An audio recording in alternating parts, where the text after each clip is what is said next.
This channel does not promote any violent, harmful, or illegal activities. All content provided by this channel is meant for an educational purpose only. হরিশ্চন্দ্রপুরে এসআইআরের শুনানি কেন্দ্রে এক বেনজির ঘটনা ঘটল। নাগরিকত্বের প্রমাণ দিতে শুনানিতে দাদুর কবরের মাটি নিয়ে হাজির যুবক। ওয়ারি দৌলতপুরের বাসিন্দা সালেকের পরিবারের সকলের নামেই শুনানির নোটিশ এসেছে। আর তার দাবি, তারা ভারতের নাগরিক। সমস্ত নথি দেওয়ার পরেও হয়রান হতে হচ্ছে। সে কারণেই তিনি নথির সঙ্গেই দাদুর কবরের মাটি নিয়ে এসেছেন। এই দাবি যুবকের। আমার দাদুর কবরের মাটি নিয়ে বারবার দাদা হয়রানি করছে, হারিনি বলে এইরকম তো চেক হচ্ছে না। আমার দাদুর ডিএনএ চেক করা হোক এই মাটিটা নিয়ে। ভোট কমিশনকে বলছি এরকম তো আমাদের কাগজপত্র বুঝতে পারবে না। আমার দাদু বাংলাদেশি না এখানে ইন্ডিয়ার আছে না পাকিস্তানের আছে। এই কবরের মাটিটা চেক করলে তো বোঝানো যাবে তো কোথাকার আছে দাদু। মানুষকে নির্বাচন কমিশন এই এসআইআর এর নামে একটা মৃত্যুর লাইনে দাঁড় করিয়ে দিয়েছে। মানুষকে কিভাবে মেরে ফেলা যায়, মানুষকে কিভাবে হত্যা করা যায়, তারই একটা ব্যবস্থা করেছে নির্বাচন কমিশন। তার প্রমাণ আজকে হরিশ্চন্দ্রপুর আপনি এখানে দেখলেন ব্লক 1-এ, যে তার প্রমাণ দেওয়ার জন্য যে ভারতীয় সে নিয়ে এসছে ওর দাদুর কবরের মাটি নিয়ে এসছে। আপনি ভাবতে পারছেন এর চেয়ে বড় লজ্জার কি আছে নির্বাচন কমিশন, যে বিজেপির কাঠপুতলি হয়ে কাজ করে? ধিক্কার জানায় নির্বাচন কমিশন।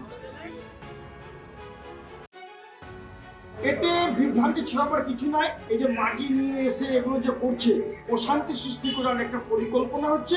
এই পরিকল্পনায় সাধারণ মানুষ পা দিবে না। ওরা বুঝতে পেরেছে সাধারণ মানুষ যে তৃণমূলের পায়ের তোলার মাটি শেষ হয়ে গেছে, এই মাটি নাই, এই জন্য ওরা এগুলো কাজ করাচ্ছে। এসআইআরের শুনানিতে হাজিরার জন্য নোটিশ পেলেন তৃণমূল নেতা কাজল শেখ। তিনি বীরভূমের জেলা সভাধিপতিও। 2002-এর তালিকার সঙ্গে অসঙ্গতির জন্য শুনানিতে ডাক পেয়েছেন বীরভূমের জেলা পরিষদের সভাধিপতি। নানুরের বিডিও অফিসে 28শে জানুয়ারি তাকে হিয়ারিংয়ে যেতে হবে।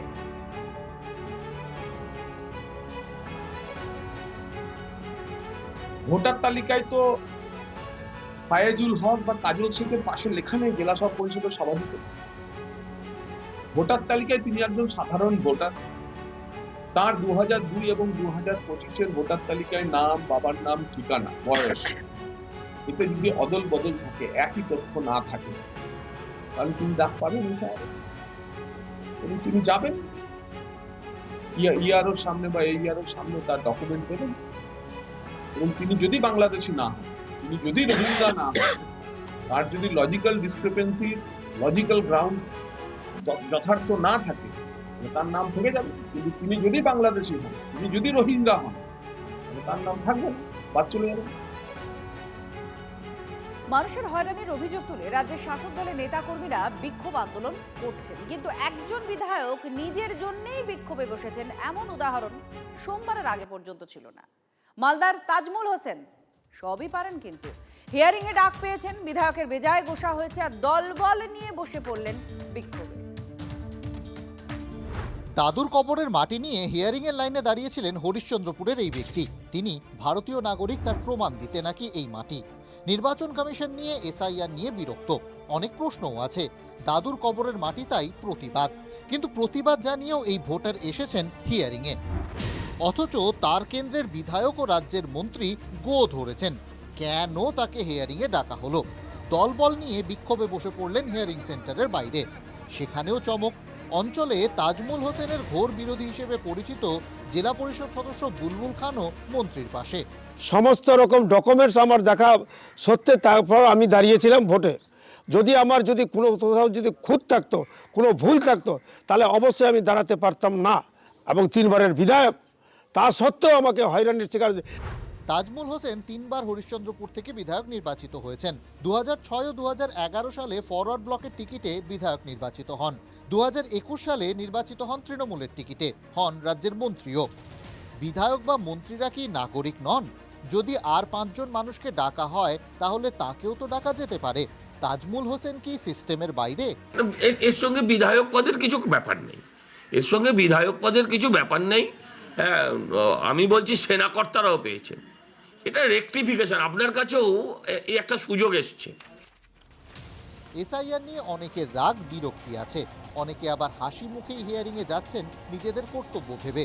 সাংসদ যাচ্ছেন, সেলিব্রিটিরা যাচ্ছেন, কিন্তু হরিশ্চন্দ্রপুরের বিধায়কের যত আপত্তি। হিয়ারিংয়ে যদি কাউকে ডাকে যাবেন এবং যে কাগজপত্র চাইবে নিয়ে যাবেন। যদি আপনাদের কারো কোনো কাগজের অসুবিধে থাকে সেই কাগজটা নিয়ে যাবেন দয়া করে। মুখ্যমন্ত্রী তথা তৃণমূলের সভানেত্রী মমতা বন্দ্যোপাধ্যায় এসআইআর এর একাধিক বিষয় নিয়ে প্রশ্ন তুলেছেন, কিন্তু হিয়ারিংয়ে যেতে বা ফর্ম জমা করতে কখনো কাউকে বারণ করেননি। নেত্রীর কথা শুনে সুপারস্টার সাংসদ দেবও হাসি মুখে হিয়ারিংয়ে গিয়েছেন। It's not an easy job. এলো এবং ওনার পুরো টিম যা যুক্ত আছেন দিন রাত এক করে যেই পরিশ্রমটা করছেন তাদেরকে সাধুবাদ। তাজমুল কি জানেন তার দলের নেতা বীরভূম জেলা পরিষদের সভাধিপতি কাজল শেখ বা কোচবিহার জেলা পরিষদের সভাধিপতি সুস্মিতা বর্মনও ডাক পেয়েছেন? এরা কেউই কিন্তু বিক্ষোভে বসেননি। Bureau report, TV9 Bangla. পথ দুর্ঘটনার কবলে অক্ষয় কুমারের কনভয়ের গাড়ি মুম্বাই এয়ারপোর্ট থেকে ফেরার পথে জুহুতে দুর্ঘটনা ঘটে। গাড়িতে অক্ষয় কুমার বা টুইঙ্কেল খান্না কেউই ছিলেন না। একটা অটোকে এই কনভয়ের গাড়ি ধাক্কা মারে, দুমড়ে মুচড়ে যায় অটোটি, উল্টে যায় এসইউভিটিও অর্থাৎ গাড়িটা। গুরুতর আহত অটো আর গাড়ির চালক দুজনকেই হাসপাতালে ভর্তি করতে হয়েছে। उधर से मर्सिडीज आ रही थी, इधर से इनोवा जा रही थी, तो मर्सिडीज वाले ने ठोका इनोवा को। अक्षय कुमार की इनोवा थी, तो वो इनोवा उड़ के ना रिक्शे पे गिरी आके। उसमें मेरा भाई बहुत जख्मी हो गया है, बहुत घायल है, बहुत सीरियस है। रिक्शा पूरा डैमेज हो गया है और हम लोग की इतनी मांग है सर कि हमारे भाई का जो इलाज का खर्चा है वो मिल जाए और हमारा रिक्शे का काम हो जाए।